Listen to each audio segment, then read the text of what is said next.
piggybacking off our previous video where we talked like a lot about infidelity in the society, let's talk more about the importance of accountability in relationships, because I think that even me, like when I thought of relationships, I didn't think about accountability as being something that that was important. It was just like, the main thing is, do we like each other? Like, are we cool? Like, it was very superficial thing. So I think the more mature you become and the more you become aware of your environment and you start valuing yourself in your relationships, you start to look for deep things with deeper meaning, or that will bring more meaning into your relationships. Right. And I think that's what accountability is. Right. And I would define accountability as simply, it's like the immune system of the relationship. Basically, how biologically, if foreign kind of germs get introduced into your body, your immune system, if it's a healthy immune system, it's supposed to recognize that germ, and it's supposed to, all of the immune systems in your body is supposed to kick in to override that disease or that virus. And in the same way, I think accountability that's its value to the relationship, whether it's premarital or marital. Right. And I think one of the reasons it isn't, I think, stressed often enough is because a lot of times, especially in American culture, where impunity is the rule. Yeah, because the people with the most power are also huge criminals, and criminals, thrive on impunity. So we live in a culture of impunity that alone discourages accountability. But on a more personal level, I think we don't like accountability because oftentimes we think of it as something that's very uncomfortable. Right. And relationships are usually advertised along the lines of pleasure, and happiness. Right. And if it's not pleasure and happiness, then what's the point? And even it's a phrase that's used within marriages. They say happy wife, happy life. Right. Notice they say happy. It doesn't say growing marriage, happy life. Healthy wife, happy life. Yeah. No, happy wife, but then you have to inspect the society. What are the type of things in the society you live in that are supposed to stimulate happiness? Because in America, alcoholism makes people happy. Sports make people happy. Meth, crack, cocaine, opium, meth, not meth, Molly. All this stuff makes you happy, but they aren't conducive to growth. Right. So we have to kind of evolve beyond this mentality where we privilege happiness as the be-all, end-all in our relationships, because what happens is that inhibits our growth. Yes. So, but if we want to stimulate true, lasting growth, we have to start focusing on accountability. And accountability, while it may be uncomfortable, I think accountability can be the highest form of affection within a relationship. Yes, and it only is uncomfortable in the beginning. I feel like the more you do it, it becomes exciting. Yeah, because it's it's the growth of the relationship. Yeah. Now your relationship has more meaning because you're holding each other accountable more. You become a kind of an accountability craftsman. How somebody like a carpenter or something, they always trying to improve their craft. Yeah. So it's like you're always trying to think of innovative new ways to hold your partner accountable. Right. And I think specifically this topic is important for men, because I feel we live in a society, and when I say we live, I'm talking about Africans in captivity. Right. Africans in America, they're socialized not to hold their women accountable. Right. Typically the picture of accountability we see is the woman holding the man accountable, and even sometimes the way she holds him accountable isn't affectionate. Right. It's more kind of like accusatory, right? And it's very kind of like demeaning and belittling.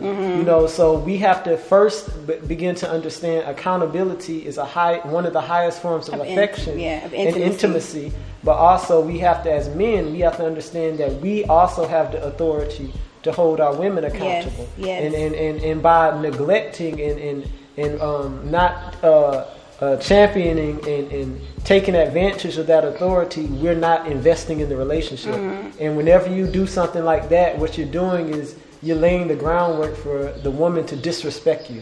Like, because when you're not invested in the relationship, even though she might not recognize it consciously, subconsciously, she feels the effect of your lack of investment, and that kind of makes her have less respect for you. Right? You know, so I'm saying, men, you know, if you want to be respected within your relationship, you have to understand that accountability is a two-way street. Meaning, not while she's holding you accountable, you also have to have the courage and the kind of frame of mind to hold her accountable in a respectful and affectionate way. And I'll say to the women out there, it is one of the most attractive things about my husband is that he can hold me accountable, because it shows me that not only does he enjoy and love being married to me, he wants to cultivate the healthiest relationship possible. And that is more beautiful than any ring, anything he could buy from me, any place he could take me, anything. The fact, because those things are easy. Like if you have the money, that's nothing for men to do. Men do it all the time. They take women that they don't even like or they don't even know on vacation. They buy them stuff. They take them to Neiman Marcus and just let them go crazy with the credit card. So that's not affection. That's fleeting. Those things are irrelevant. What matters is, does the man care about your spiritual well-being? Does he care about the household in general? Does he care about you as a mother? It's the deepest level of intimacy, because that's not something you can buy. And it's important you mention all the materialistic stuff, because I think it's funny when you really think about it. I feel like those material things, consciously or subconsciously, I think they're purchased as a kind of accountability pass. Yes, you know how people have hall passes? Like I have a hall pass so I can walk in the hall. Like I feel like bathroom pass. Like I have the bathroom pass.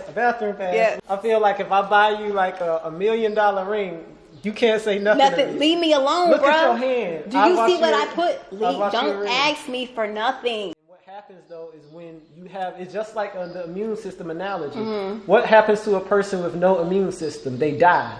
They deteriorate. So I'm saying when you drain a relationship of accountability, mutual accountability, meaning the man and the woman are holding each other accountable, you're setting the stage for that relationship to die.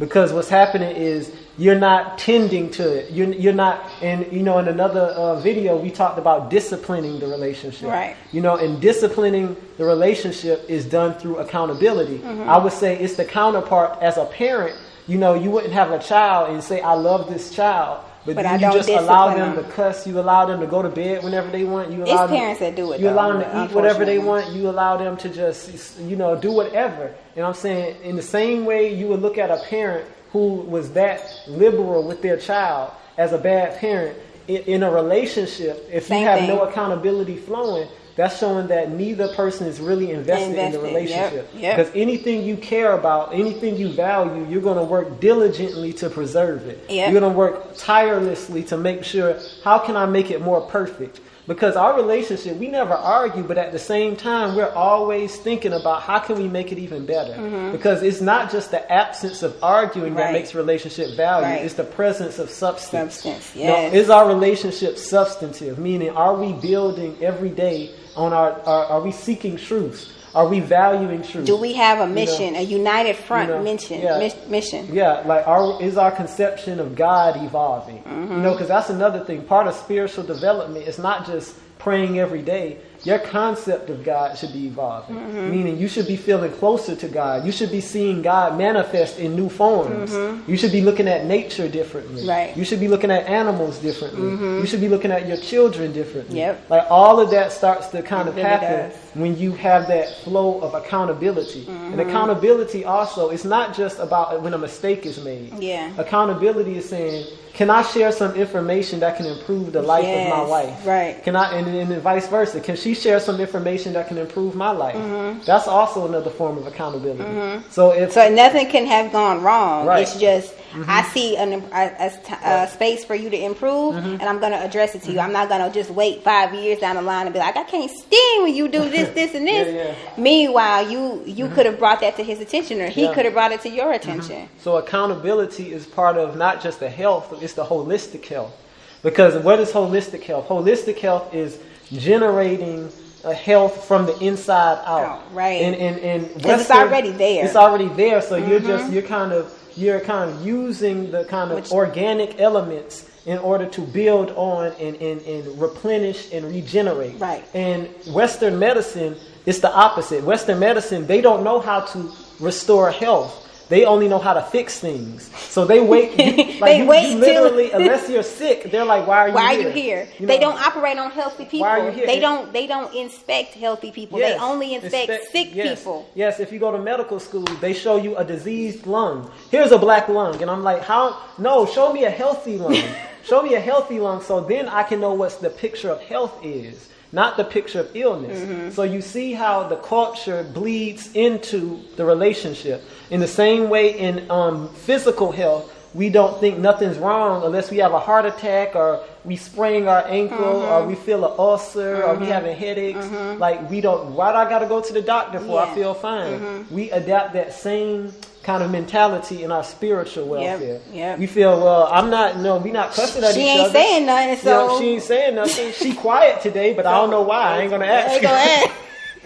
I got to watch the game. Right. I ask you after I watch the game. Let's make it through halftime, and then we can discuss. And while you wait until halftime, your relationship is crumbling. At the seams. The foundation is just like wearing away at rapid speed.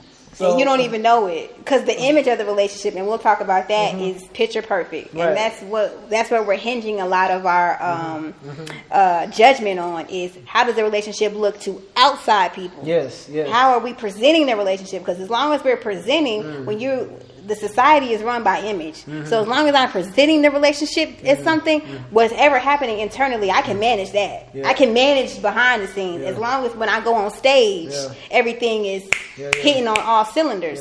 We're good. It's kind of like when you compare African houses to American houses. Yes. You know, like American houses are very extravagant. They look big. They're very spacious. But the interior is like made of plywood. Paper. You know, like you can put your hand through the wall.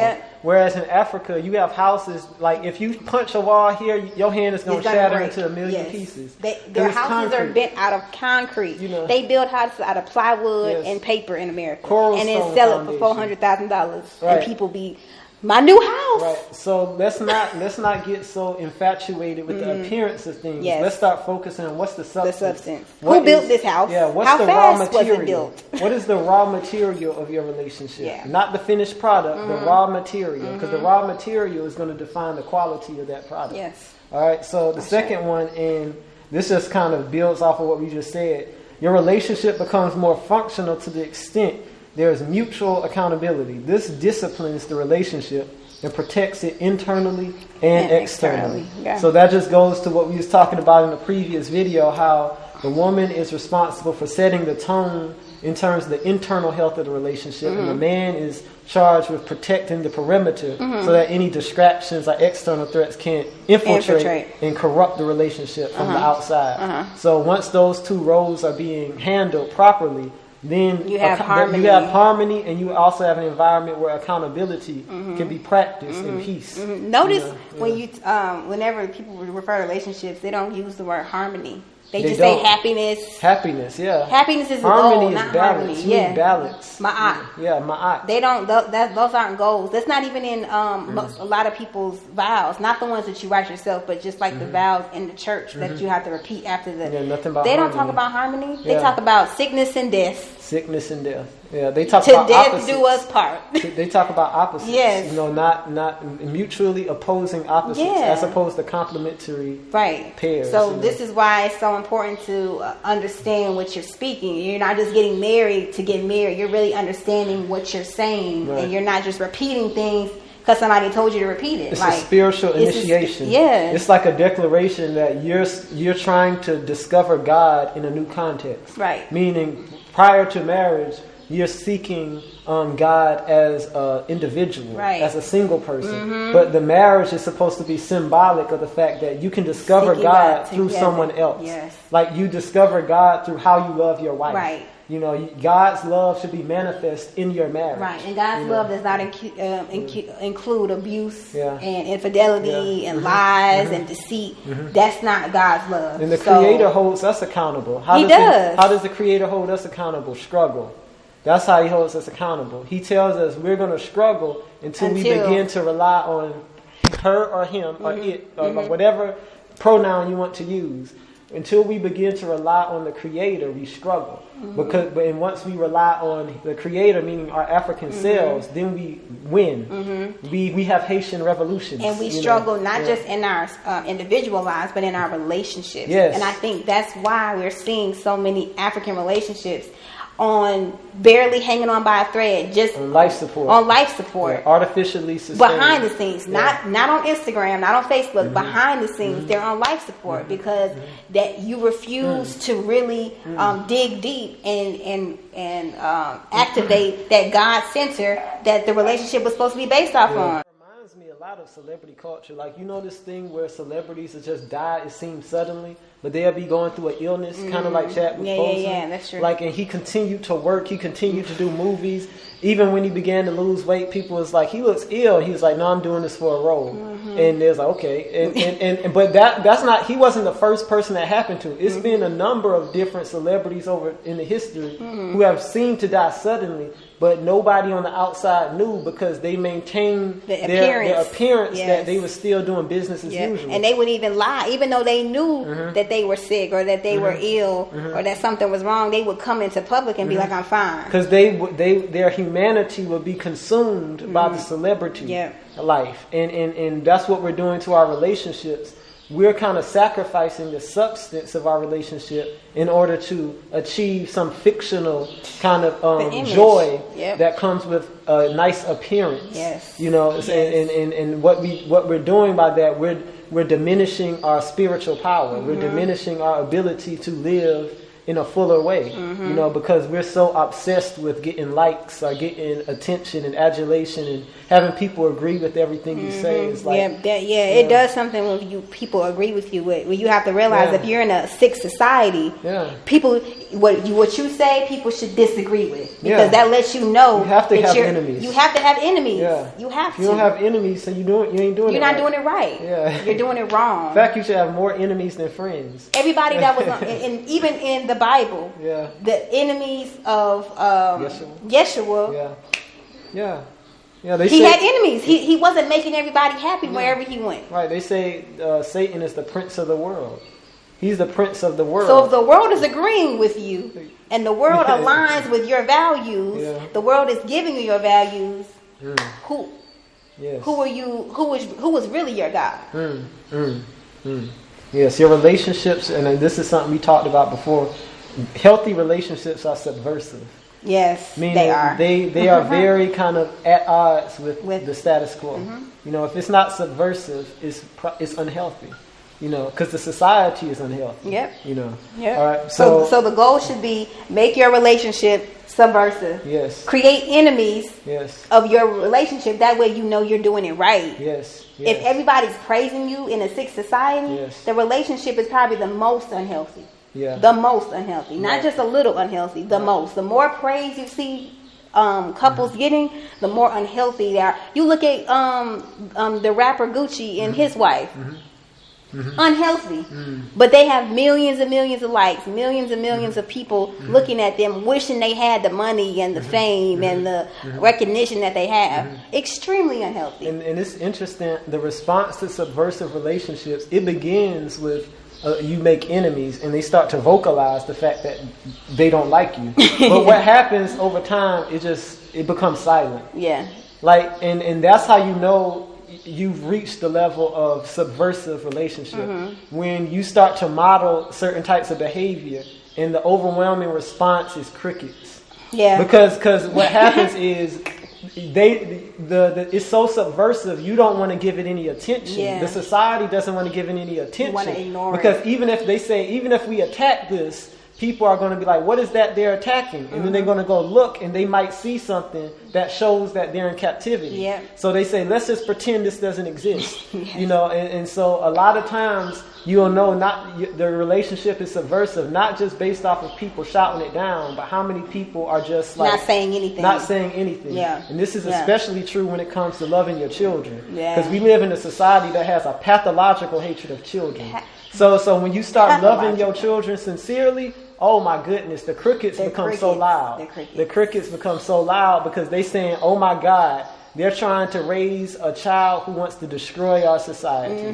Let's be quiet. Let's not draw any attention to this. Or let's disassociate with them. Let's disassociate. Let's call child services. Yes. Ain't no child services. Ain't no child services in Africa though. Child services is the African community. That's child services because every child belongs to every adult in Africa. Right. Okay? Right. So next point.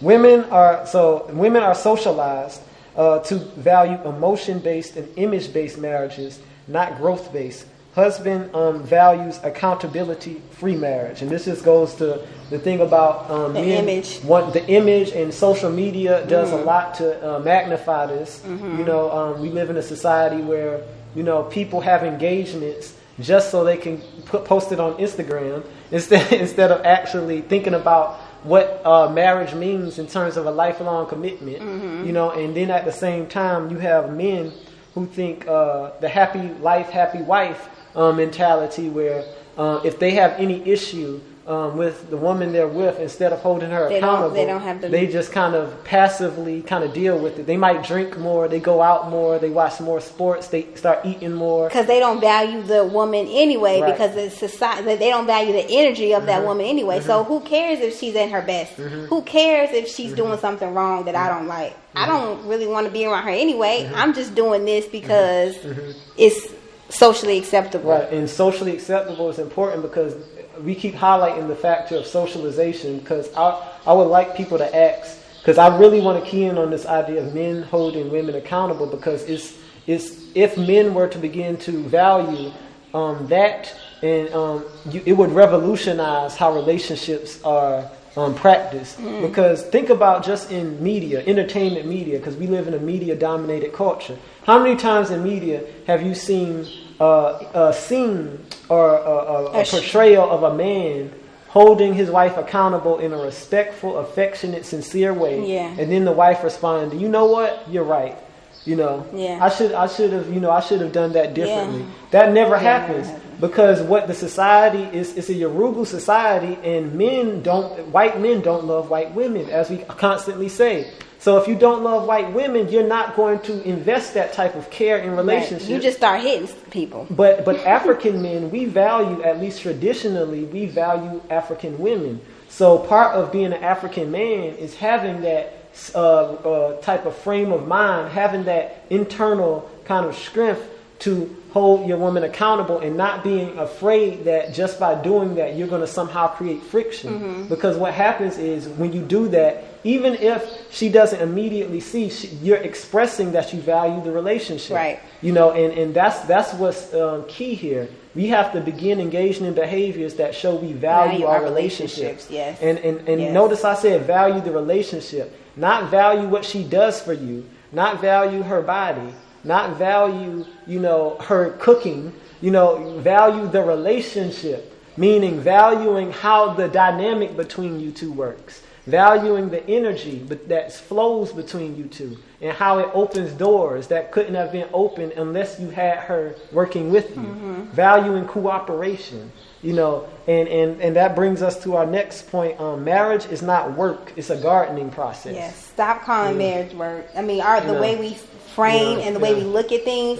No, most people don't like work. But most people, when they think of work, they think tired, drained, waiting for your lunch break, waiting for the weekend. And this language is being used in a society. By the way, America is notoriously overworked in terms of the population. That's so true. It's people in America who work 40 plus, 60-hour weeks sometimes, 12-hour shifts, 5 days a week, and still struggling. So remember, in America, you're living in a culture where work is a form of wage slavery. You're basically on a 9-to-5 plantation. Now, what does it say about the psychology of the people in the most overworked industrial society that they use the same word for wage slavery for their marriage, which is supposed to be a sacred union?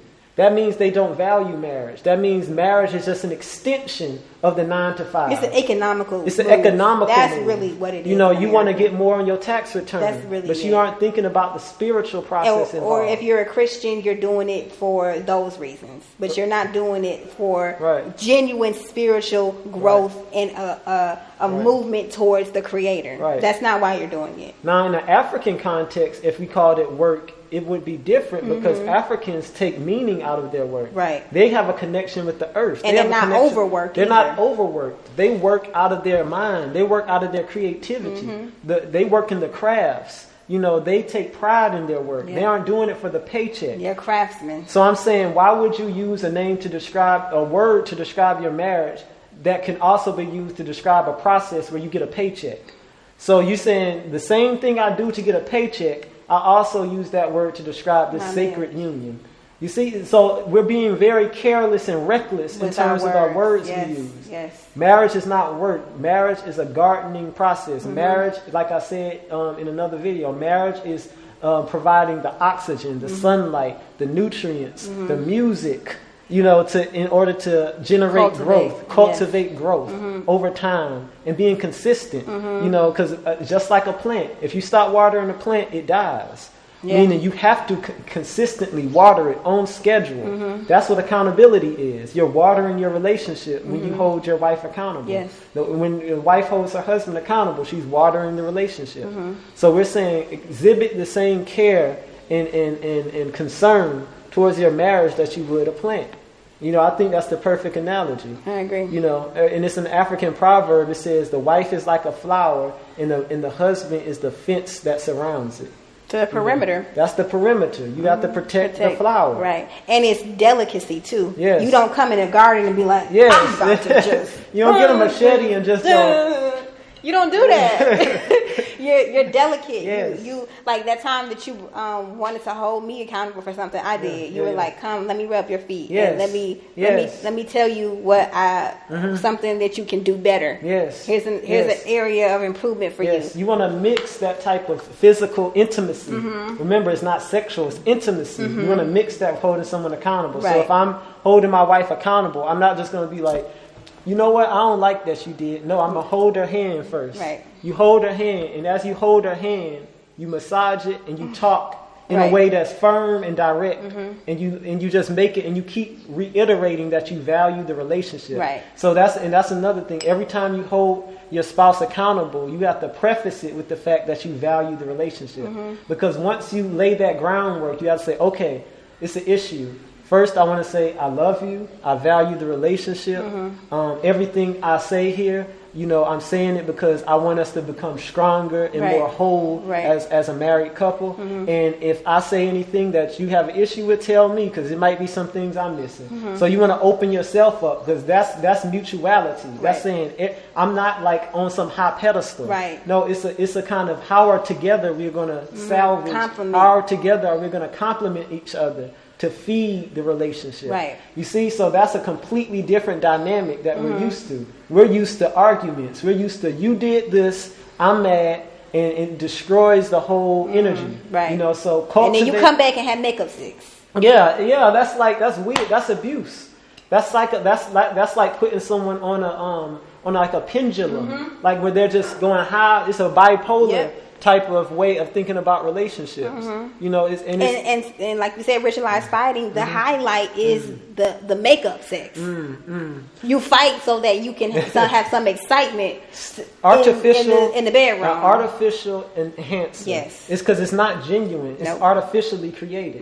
And it's a lot like our consumption habits too, because I remember Dr. Africa, he would talk about like how in America there's this habit of people will overconsume, and then after they overconsume, they'll wait till they get hungry again, and then they'll eat.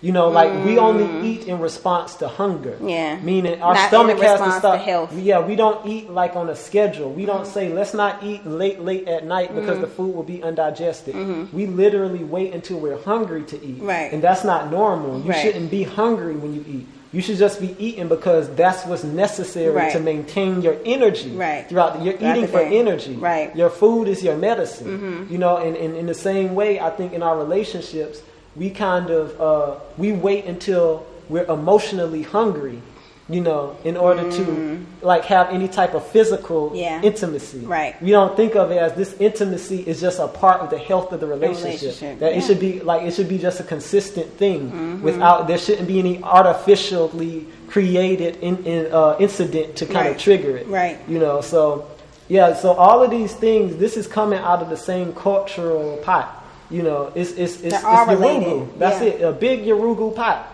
You know, and that's why we say you got to separate from their culture, and all of the stuff we're saying will begin to immediately seem like a no-brainer. Right. It'll come to you like that. You know?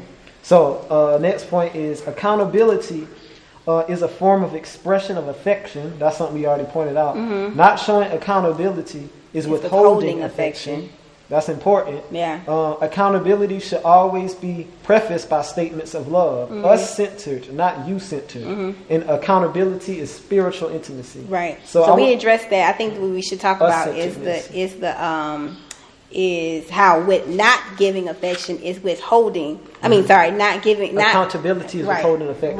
Right. Okay, so not withholding accountability is withholding affection. Right. What does that mean? So as I said, through accountability, that's how we show we're invested in a relationship. It's equivalent to watering the plant. Now, so that means if you're not holding your partner accountable, you're engaged in neglect.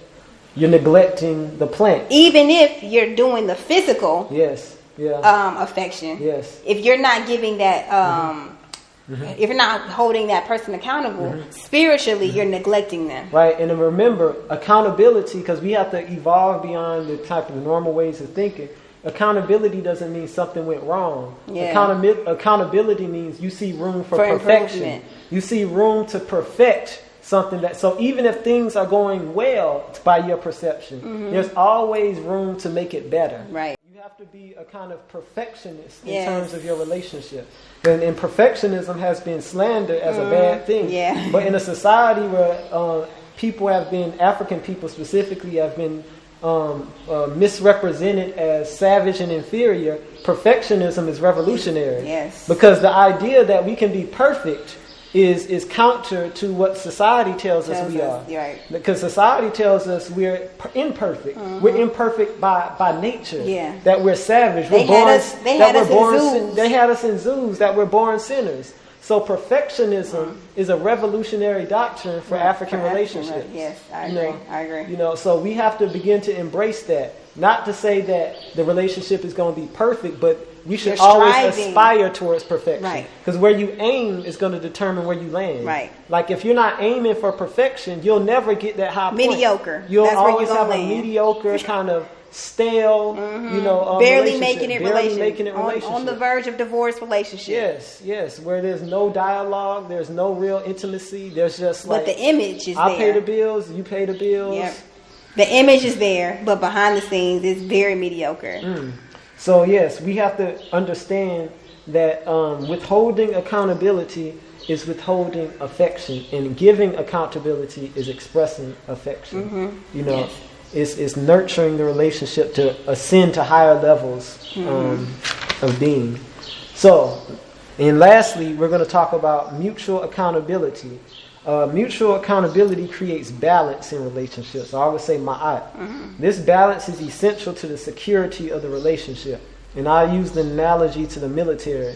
So like if you've ever seen like the kind of legions like in Rome, or I'd say Hannibal. Let's say I'm going to use a white example. Hannibal.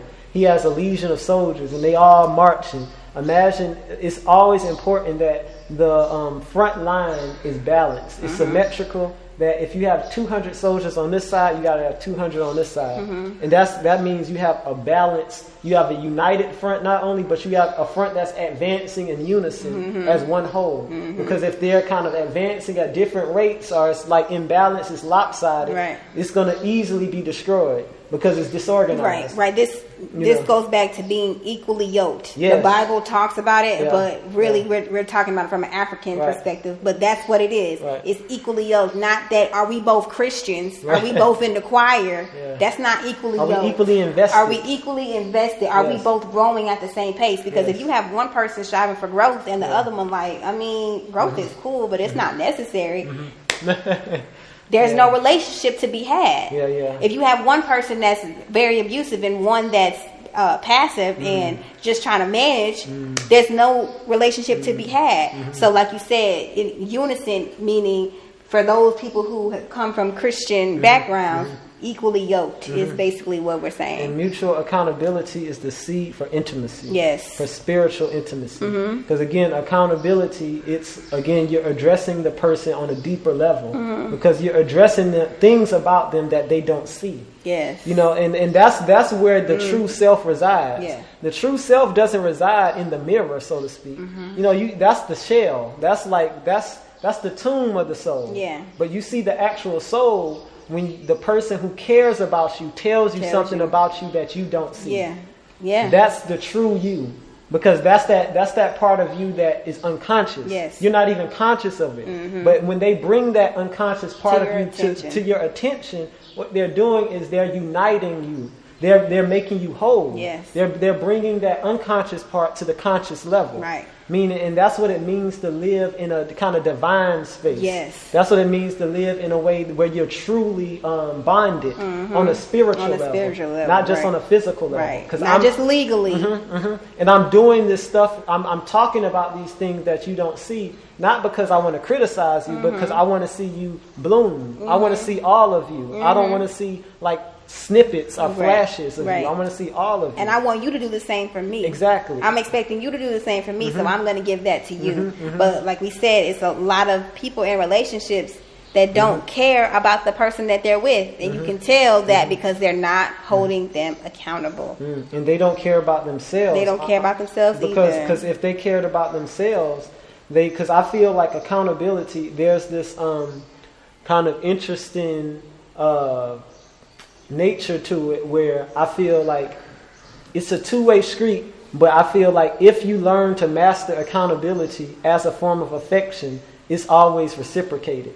Because the person you're holding accountable, they'll appreciate it so much that they'll feel compelled to do the same to you. Exactly. You know, and I feel like, but if accountability is practiced in a way that's not affectionate, meaning it's very accusatory, it's very mean-spirited, then what that's going to do is that's going to further divide the relationship. Yeah. Because even though you're trying to hold the person accountable, they aren't going to recognize it as that. Because it's missing that ingredient. Like an attack. It's missing its essence, which is affection. You know, because if you rob accountability of affection, you're robbing it of its essence. Right. You know, that's the essence of accountability. That's not just a kind of add-on. Without it, you don't have accountability. You have an imitation of accountability. Right. You have the illusion of marriage. You have the potential. You have the aspiration of accountability, but you don't have true accountability without affection, because affection, that's the part of the accountability that shows it comes out of a spirit of care.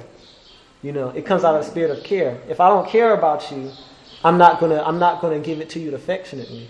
I'm just gonna accuse you, and then I'm gonna call it accountability to hide the fact that I don't have the ability to care for you. Right. You see? And like you said, in order to hold somebody accountable, you have to also internally in yourself be at a state of balance, or at least trying to achieve balance. Yes. You have to want to grow. You have to want to grow. You have to want to grow, and that's what we was talking about the growth mechanism in relationships. The growth mechanism begins in our own hearts and minds. You know, like I feel it starts with the pursuit of truth. You know, the truth about yourself. Because once you start to explore the truth of yourself, it'll spill over into what's the truth of my environment. Because the self and the environment go into each other, at least in the African sense. Right. Like you can't separate the self from the environment in which it lives. So that's why truth seeking should always occupy a central role in relationships. If y'all not seeking truth together about yourselves and the society in which you live, you're wasting your time. Not seeking money. Not seeking accolades. Not trying to build an empire. Not trying to build an empire. No. Not trying to be black excellence. No. Not goals. Seeking truth. Truth. And I think the part of the reason why the kind of value of truth seeking has kind of experienced so much decline, I think, in our generation is we've kind of disowned the idea that there's a such thing as truth. capital T truth. Yeah. Everybody has their own truth. Yeah. Everybody has That's their your own truth. That's stand in your Live truth. your truth. Live your truth. I'll live mine. And yeah, so you can have a boy who's 12 years old and he can turn himself into a girl. He's living his truth though. He's living his truth. Why are y'all interfering with him? No, he's not living his truth. He's living Yorugu's truth. You know, that's like truth is a social category. Yes. Truth is defined by a culture. Mm-hmm. You know, and we have to understand as Africans, we come from a culture that says truth is given to us by our creator and our ancestors. Mm-hmm. Truth is spiritual. Mm-hmm. Truth isn't what we want. Mm-hmm. Truth is what's real. And I'm saying that's what we have to come back to. And I'm saying once you start to value that realness, that form of truth, that ancestral truth, then all of this personal truth, all of this live your truth, I'm going to live my truth, all that stuff will start to reveal itself as propaganda. Yep. You know, but we're so immersed, we're so infatuated, we're so captured by this corrupt culture that tells us that truth is somehow, you know, relative and it's not absolute. Right. You know, that we don't know how to really navigate relationships well. Yeah. Because I have my truth, you have your truth. Yeah. But we don't have a kind of umbrella. United truth. We don't have a united truth. Yeah. You know, so that's part of like the kind of foundation of a relationship where if you don't have that foundation of truth seeking, then even if you're holding each other accountable, it's going to be an accountability in the service of your destruction, because you're not even existing in a real in an honest universe. space. You're in a dishonest space. You're in a dishonest space. You're in a dishonest only space. dishonest things can be produced. Right. Men, we really have to start asserting our manhood. That means holding your wives accountable when you feel that something in the relationship isn't to your liking, and do it in a respectful way that doesn't violate her dignity. Because and I think this position of passive inability to hold your wives accountable, that comes from a kind of childhood, a kind of fearfulness, you know, because children can't really hold their parents accountable because the parents know more than the child. And I think the plantation experience is probably diminished our kind of sense of self to the point that we think that the women we're with are equals, you know, in terms of accountability. We think that accountability is just something to be absorbed reluctantly by us. Mm-hmm. And then to the extent we can avoid it, then that's a measure of the success of the relationship. It reminds them of how it felt to be held accountable as a child. Yes. It felt helpless. They feel like they're being punished. Yes. And what we're trying to communicate is accountability is the opposite of punishment, meaning the less accountability in a relationship, the more unhealthy, and the more, the better. And the same thing with the child. The more the parent doesn't hold the child accountable, the badder, the more disrespectful that child always is. We see it all the time with white children. White parents don't hold their children accountable, and we can tell that because they go to schools and shoot people up very easily. They cuss their parents out. They slam doors. They call their parents by their first names because their parents don't have a sense of accountability because they're Yorugus. That's just who they are. Right. But we as African people, we hold, at least traditionally, we've always held our children accountable. We've held our men, we've held our women, we've held our family, our friends, because this is not just applying to, it's important in marriages and in your child relationships, but it's also applying to friendships. When you value somebody as a friend, you hold them accountable. Yes, you don't just allow them to just be in unhealthy relationships and just not say anything. Right. Like if you know and they're coming to you for advice, if that person is married and you see them in an unhealthy situation, you say, I love you, you're my friend, and I have to be honest with you, this is not a relationship I want you to stay in. Right. I can't condone this relationship. Right. But because we want to tiptoe around it, we want to be nice, we don't want to hurt people's feelings, we don't want to suggest divorce. Stop that. Put accountability before all that other stuff. Right. Put accountability first. Right.